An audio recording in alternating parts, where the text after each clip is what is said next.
Antes do Islã, antes dos impérios e das grandes cidades de comércio, havia um mundo.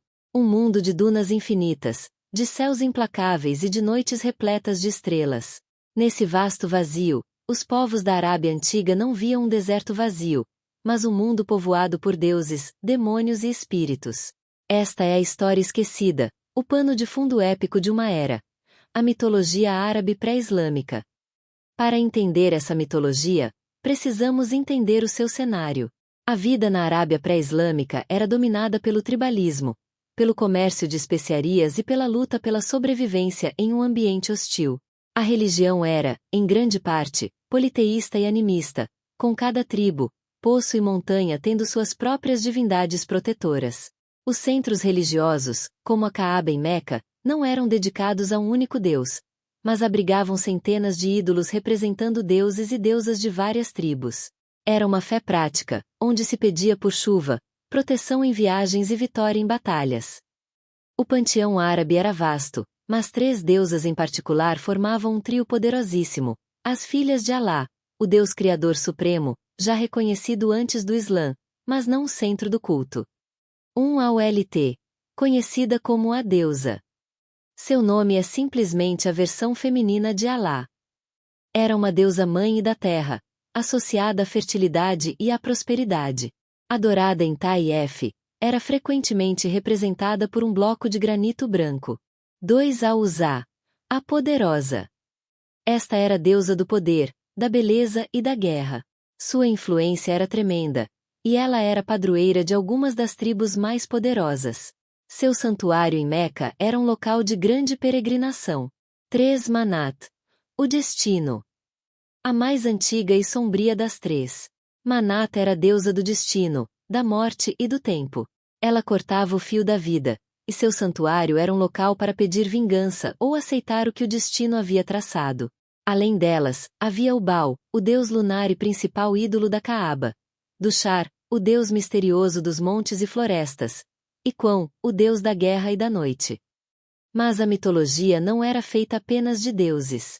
O mundo natural era vivo com seres sobrenaturais, e os mais famosos são, sem dúvida, os Jin. Diferente dos demônios ocidentais, os Jin são uma raça de seres feitos de fogo sem fumaça. Eles têm livre arbítrio, podem ser bons, maus ou neutros.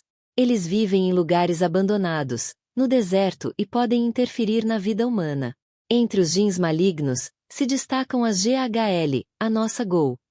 Um espírito traiçoeiro que assume formas de animais para atrair viajantes incautos para o deserto, levando-os à morte. E o Silat, uma criatura similar a um vampiro ou um lobisomem. Essas histórias não eram apenas entretenimento, eram avisos. Explicavam os perigos reais do deserto e o desaparecimento de viajantes. No século VII d.C., com o advento do Islã pelo profeta Maomé, esse mundo politeísta chegou ao fim. A mensagem central do Islã era a submissão a um Deus único, Alá. Os ídolos da Caaba foram removidos, e as antigas crenças foram, gradualmente, suplantadas. Muito da mitologia pré-islâmica foi intencionalmente esquecida ou transformada. As filhas de Alá foram condenadas no Alcorão como falsas divindades.